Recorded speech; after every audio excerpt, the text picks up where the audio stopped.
Boa tarde a todos. Vamos então à nossa sessão de saúde, sexta-feira, às 17 horas, né? Acompanhando os nossos companheiros espirituais.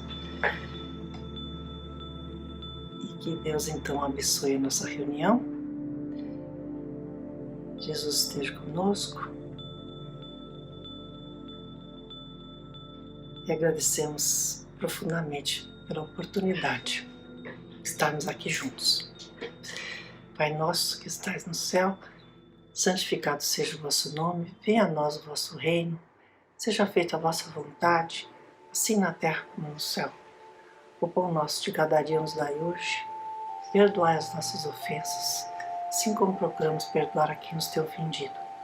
Não nos deixeis cair em tentação e livrai-nos do mal. Graças a Deus e graças a Jesus. Eu queria falar hoje sobre cura, algo que a gente tem visto sendo muito pedida por aí hoje em dia, né? Por causa da pandemia, muitas pessoas doentes, e a gente vê muitos pedidos de cura.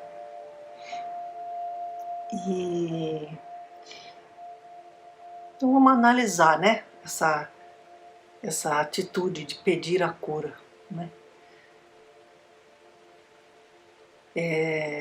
A cura, a obtenção da cura, né, ela sempre esteve relacionada à religião, né? As pessoas sempre apelaram para a religião para conseguir obter a cura. Sempre estiveram relacionados, né? E desde os primórdios, né? As tribos, os povos tinham seus xamãs, seus pajés, né? E eram eles que curavam, né? Sempre então com a observação de que essa responsabilidade era dada a pessoas que sempre tiveram ascendência moral em relação ao grupo ao qual eles pertenciam, né? Já na época de Jesus, que existiam as seitas, né?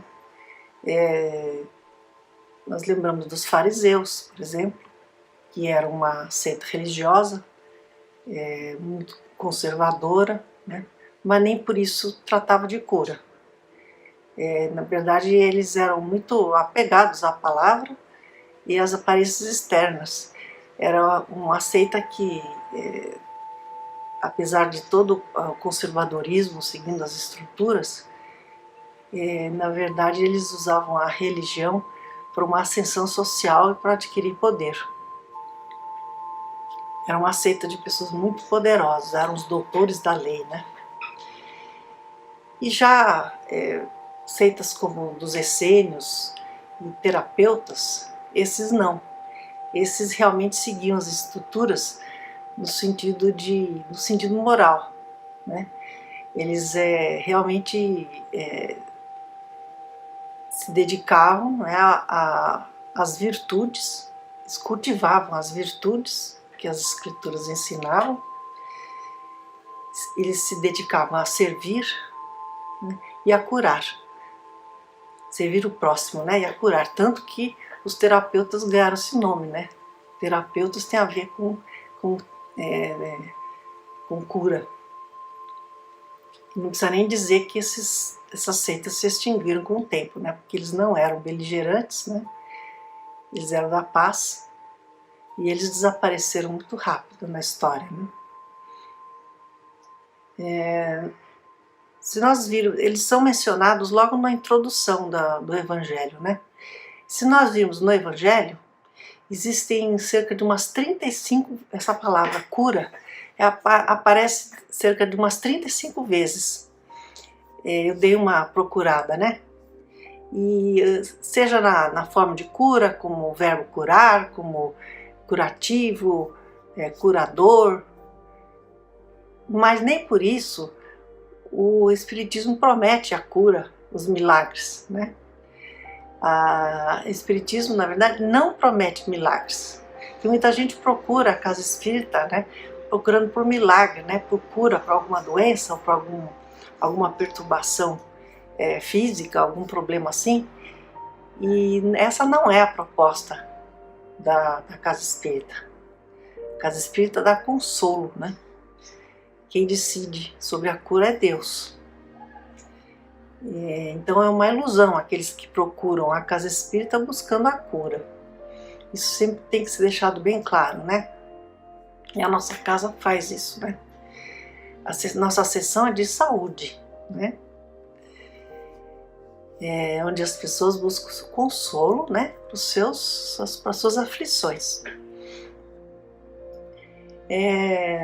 No capítulo 3, a cura é abordada no sentido de que, uma vez que as pessoas... Capítulo 3 é o que fala, há muitas moradas na casa do meu pai, né? Então, os espíritos, na medida em que eles obtêm a cura para os seus males morais, nesse capítulo se diz que então eles vão reencarnar em mundos superiores, né? Então o espírito vai evoluindo e ele progride e ele ganha o direito, o mérito, né, de reencarnar num mundo mais adiantado do que aquele que ele estava, a menos que aconteça desse mundo também evoluir, né? Como é a nossa expectativa em relação à Terra, né? Vamos nos transformar, se Deus quiser, num mundo de regeneração, e quem sabe nós não conseguimos ficar aqui se a gente promover a nossa transformação moral também, né? Então tudo caminha junto. Então o mundo é um reflexo dos espíritos que o habitam, né? E aqueles que não se curarem dos seus males morais não vão poder ficar aqui, vão ter que reencarnar em mundos inferiores e começar a luta de novo, né? No capítulo 5 a gente aprende sobre as expiações, né, que precisamos delas para nos melhorarmos, justamente para resgatarmos nossas faltas, né? E aprendemos também que através da resignação nós conseguimos aceitar, né, essas expiações e aprendemos que temos que, com paciência, com coragem, que a fé nos dá, né, procurar vencer, né, essas expiações da melhor forma possível, e as provas para as quais nós nos propusemos, né, antes de encarnar. E então, com força e coragem, né, nós conseguimos confrontar a dor e curamos a nossa alma, né? Essa é a ideia, né? No capítulo 6, né, o Cristo Consolador, lemos lá: bem-aventurados os aflitos, porque eles serão consolados. Jesus diz: eu sou o médico das almas, né? Então essa é a cura que ele propõe, né? É a cura das almas. E Jesus nos conclama a olhar para o futuro feliz que ele nos promete, né? Na medida em que nós nos transformarmos moralmente, novamente, na medida em que curarmos a nossa alma, curarmos os nossos males. Com paciência, com resignação, com coragem, né? Seguimos o caminho e vamos obter a cura. No capítulo 8, bem-aventurados puros de coração, Jesus nos ensina o caminho do amor, né? O caminho da caridade. Então é assim, não sabemos quanto tempo nossas dores vão durar. Nós temos que ter confiança no tempo de Deus, Ele é que sabe, né? Enquanto não nos curamos, vamos praticar a caridade e seguir o caminho do amor, né? Porque é isso que vai nos consolar e curar as nossas dores, porque muda o foco. Você não fica mais pensando só nas dores na hora que você pratica a caridade, né?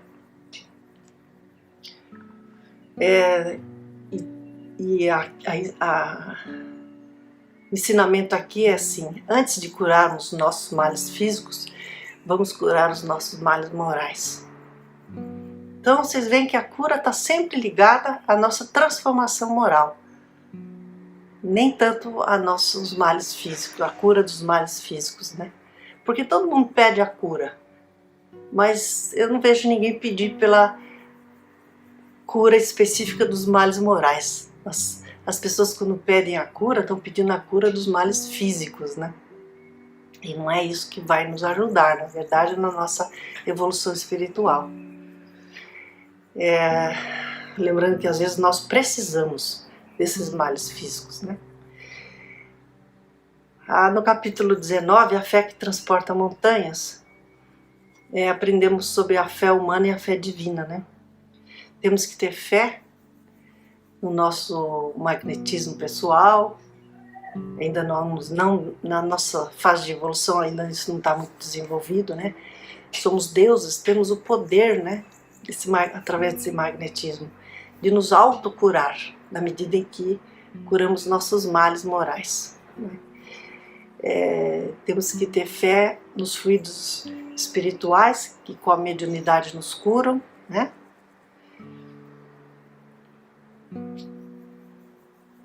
E no capítulo 25, buscai e achareis, o Evangelho nos lembra do esforço, né? Pedimos a cura, mas não nos esforçamos, queremos que haja um milagre, né? E não é assim que acontece. Deus nos concede muitas vezes o que pedimos, mas temos que fazer a nossa parte, né? E isso leva ao trabalho, né? Bendito trabalho, que ocupa nossa mente, né? E que nos ajuda a passar pelas nossas aflições. No capítulo 26, dar de graça, o que de graça recebeste, fala-se do dom da cura. Então são aqueles que têm esse dom que Deus dá, né? E a recomendação de que não se cobre, não se comercialize esse dom, né? É muito importante, porque assim como Deus dá o dom, Ele pode retirar, né? E os bons espíritos também vão estar acompanhando o médium curador, por exemplo, né? Na medida em que ele ajudar o próximo e não ajudar a si mesmo, né? Fazendo desse dom um meio de vida. É completamente errado, né? E em capítulo 27, Pedi e obtereis, fala da validade da prece para obter a cura, né? Então, o comentário é assim: se Deus quisesse se Deus não quisesse que a cura existisse, né, Ele não nos daria os meios, né, para obter a cura. São os médicos, né, o nosso magnetismo pessoal. Tem pessoas que têm esse magnetismo tão acentuado e não é uma questão espiritual, né? Mas são raros os casos. Isso ainda não está muito desenvolvido no nosso estágio de evolução, né? Deus nos dá os fluidos espirituais através dos médiuns que curam, né? E Deus nos dá a prece. Mas é aquela prece, a prece confiante, a prece sincera, né? E assim, a prece sem ter a certeza, porque nós não conseguimos, nós não dominamos, né, a verdade. Deus é que sabe, né, quando é a hora certa de nos atender. Mas façamos a prece, né? A prece pelos que sofrem, né? A prece pelos obsidiados. Lembrando que, no caso, a pessoa que está fazendo essa prece para curar uma obsessão tem que ter uma ascendência moral, né? Tanto sobre o obsediado como sobre o obsessor. Muitas vezes o obsessor é curado através do esclarecimento, né? Ele passa a viver para o bem, ele se liberta do seu ódio, e o obsediado não consegue, né? Porque ele não se submete à transformação moral. Muitas vezes as pessoas conseguem a cura, por exemplo, apelando para um médium curador, né? A pessoa consegue a cura, mas se ela não se modifica, ela vai voltar a ficar doente de alguma outra coisa, assim como o obsidiado também. né? Ele pode se livrar através de um tratamento espiritual, de uma prece fervorosa, ele pode se livrar de um espírito obsessor, mas se o padrão de pensamentos dele, se as atitudes dele não se modificam, ele volta a atrair outros espíritos, né? Então a cura está sempre relacionada, né, a essa questão moral, né? No capítulo 20, na verdade, voltando, né, no capítulo 21, nós temos o item sobre os falsos cristos e falsos profetas, né? E a lição é: não acreditemos em todos os espíritos, né? Então, na medida em que as pessoas ficam tão apegadas, né, à necessidade de cura, muitas vezes elas acreditam em espíritos enganadores, né, que nos iludem, né? Então é importante essa atenção, né, para sabermos se o espírito é um espírito do bem mesmo ou não, né?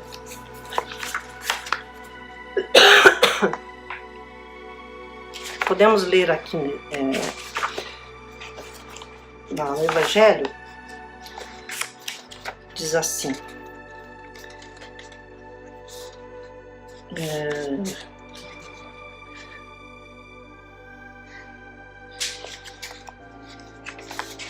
nesse trecho sobre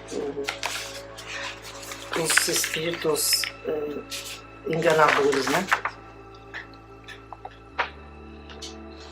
O Espiritismo vem revelar outra categoria de falsos cristos e de falsos profetas, bem mais perigosa, e que não se encontra entre os homens, mas entre os desencarnados. É a dos espíritos enganadores, hipócritas, orgulhosos e pseudo-sábios. São os que estão prometendo curas, né, milagrosas. Eles prometem outras coisas também, né? Passaram pela terra, passaram da terra para a erraticidade e se disfarçam com nomes veneráveis para procurar, através da máscara que usam, tornar aceitáveis as suas ideias, frequentemente as mais bizarras e absurdas. Então temos muita coisa aí para considerar, e o Evangelho aborda de várias formas, como eu comentei, né? E então vamos ler aqui um conto do irmão X, cujo título é A Cura.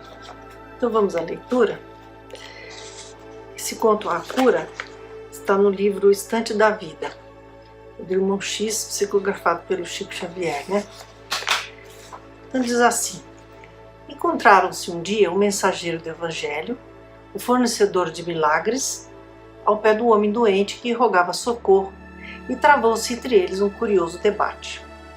O homem doente: ai de mim, a enfermidade me devora, e além disso inteligências transviadas me atormentam a vida. Amparai-me por amor de Deus. O mensageiro do Evangelho diz: antes de tudo, tem paciência, meu filho. A passo e passo Jesus refará tuas forças. Não ouvides que te achavas no mundo espiritual antes de tua reencarnação.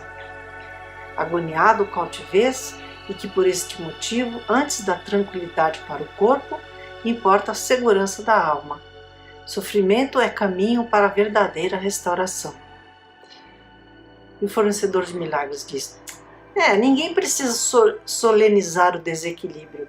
Dar-te-ei cura rápida. E o doente diz: necessito viver, trabalhar. E o mensageiro do Evangelho fala: desfrutarás os dons da existência com alegria e respeitabilidade, agindo e elevando-te em meio de teus próprios impedimentos. A dor ser-te-á mestra bendita, e quando se afaste de ti, deixar-te-á precioso certificado de experiência. Uma mensagem de esperança, né? E o fornecedor de milagres: velharia, qualquer um pode instruir-se sem dor.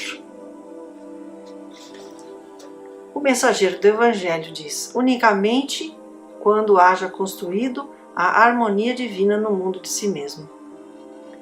o homem doente: dizei-me, quanto tempo tenho a dispor neste corpo? E o mensageiro do Evangelho fala: nada menos que 80 anos. Entretanto, nem sempre serás doente assim. A pouco e pouco recuperar-te-ás com o apoio do Cristo, para encerrares dignamente a tua atual romagem terrestre. E o fornecedor de milagres: por que não buscar a imediata libertação da dificuldade para melhor proveito do tempo? E o mensageiro do Evangelho fala: o corpo é reflexo do espírito, e muitas vezes aquilo que interpretamos por exoneração da prova é desamparo moral. É o perigo, né, de se obter uma cura antes do tempo certo, que é o tempo de Deus, né? O homem doente: e o que eu faço? O fornecedor de milagres diz: aceitar o prodígio que te oferto, lógico. E o mensageiro do Evangelho fala: que adianta restaurar brilhantemente o traje externo sem extinguir a ferida que a roupa cobre. Ensinou-nos Jesus que o reino de Deus não vem com aparências exteriores. O fornecedor de milagres fala: teorias, cada qual deve cuidar do seu próprio bem-estar com a ligeireza possível. E o mensageiro do Evangelho: só existe o bem-estar que a consciência autoriza. O homem doente: apesar dos vossos desacordos, estou enfermo e quero me salvar. Ele estava sentado esperando alguém fazer alguma coisa por ele, né? O mensageiro do Evangelho: curar-te-ás, todavia deves fazê-lo com a bênção de Jesus, para sempre. A cura vem das entranhas do ser, como a árvore procede do âmago da semente. Fornecedor de milagres: lirismo de pregadores, garanto-te a saúde perfeita em poucas horas. E o mensageiro diz: a saúde ilusória da carne. Então o fornecedor de milagres estava prometendo aquela saúde ilusória, né? O milagre. O fornecedor de milagres diz: de que outra necessitará o homem no mundo? A saúde ilusória ele vendia, né? O homem doente: anseio por melhoras, estou arrasado de corpo e cercado de inimigos. E o fornecedor de milagres: porém, teus adversários na cadeia, para que te devolvam a paz. E o mensageiro diz: Deus usa o tempo e não a violência. Inimigos não transformados em amigos um dia voltarão. Questão dos exorcismos, né? Daquela violência para livrar o obsediado de um obsessor, né? Aqui já diz, né? Você pode se livrar de um, mas ganha outros, né? Porque a sua transformação no moral não ocorreu, né? O mensageiro do Evangelho: adversários são instrutores. Habituamo-nos a suportá-los na convivência e seguiremos, por fim, na estrada de luz que o Senhor nos traçou ao recomendar-nos: amai-vos uns aos outros como eu vos amei. Então, muitas vezes, a gente aprende mais com o inimigo e procura se transformar por obra dele e não do amigo, porque o inimigo faz aquela crítica verdadeira, né? Que o amigo muitas vezes não tem coragem de fazer para não te magoar. Então é bom a gente ouvir o inimigo e procurar nos melhorar naquilo que ele nos critica, né? E não rechaçá-lo, né? Responder mal, né? Não, deixa ele falar, engole seco, né? E procura ver se realmente ele não tem razão. E a gente tem que ter essa autocrítica, né? Eu e o inimigo nos ajuda nisso, né? Por que não conseguirá este homem escalar o monte do próprio equilíbrio sem aflição e enfermidades? Porque o mensageiro tinha falado: eleva-te à cura verdadeira, aprendendo com a dor e com o trabalho a imunizar-te contra a ilusão que te faria cair em provações maiores. Ninguém consegue medir a própria resistência. Mutilados existem que reclamam escoras, a fim de se movimentarem. Doença e dificuldade são algumas vezes as muletas de que carecemos, de que precisamos, em longos períodos de reajuste. E o fornecedor de milagres: não aprovo, dou vantagens imediatas. E o doente: não me consideraria Deus uma ordem direta? O mensageiro fala: repito que a violência não consta da didática divina. Deus nos ama como Pai, considera-nos seus filhos e não escravos. Deus não vai impor nada, né? E muitas vezes é como um pai sabe que o filho precisa daquele castigo, daquela punição, daquela prova, e ele vai permitir que o filho erre para ele aprender, né? Isso é uma forma de amor, né?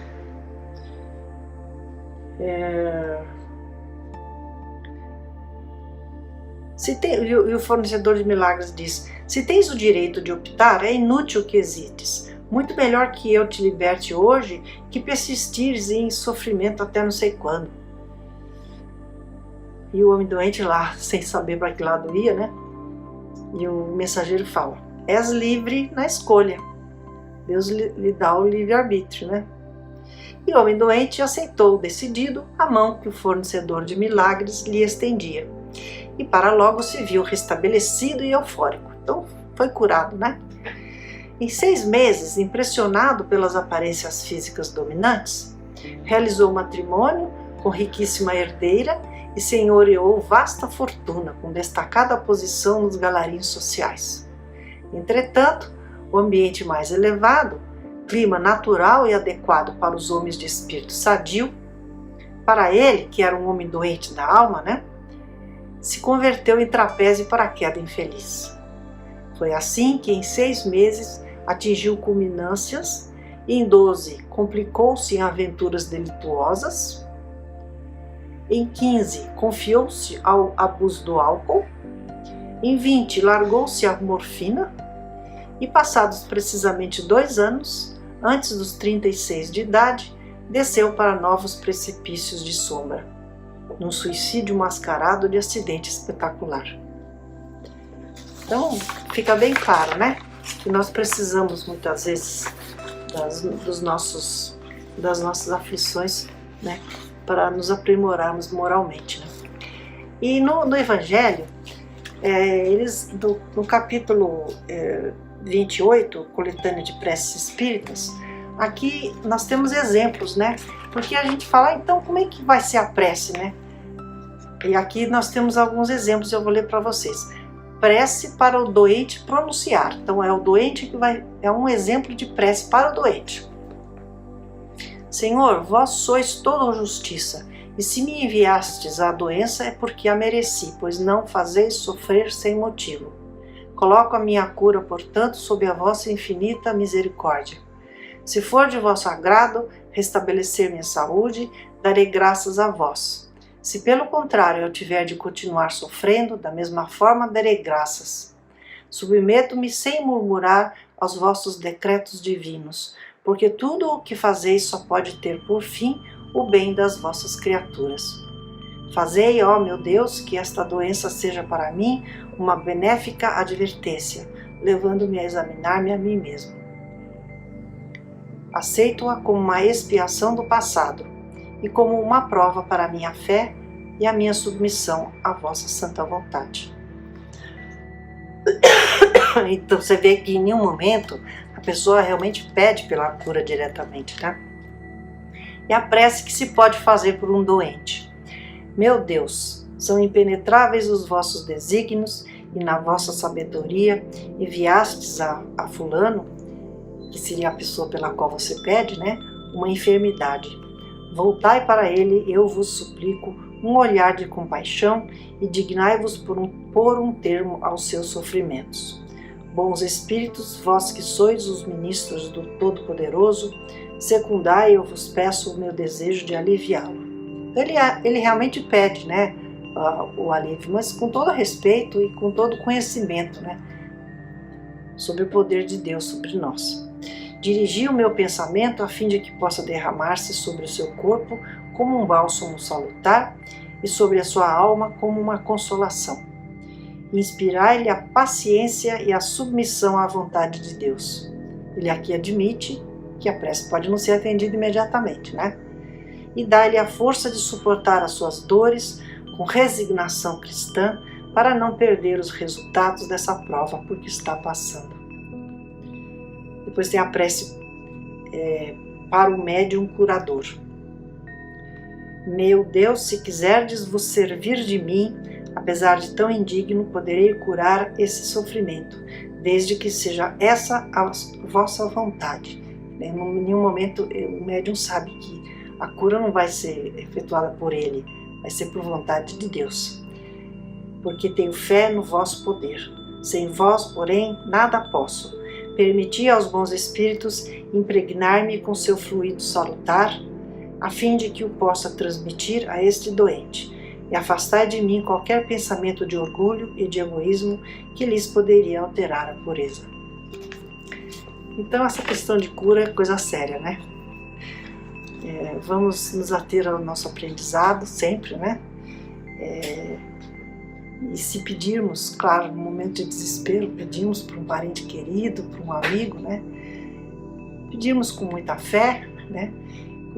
Mas sempre com aquela resignação, sabendo que pode ser que não seja o momento e cabe a Deus decidir sobre isso, né? E nós vamos aceitar, né? Esse que é importante. Então vamos pedindo a Deus pelo seu amparo, que os ensinamentos se interiorizem em nossos corações,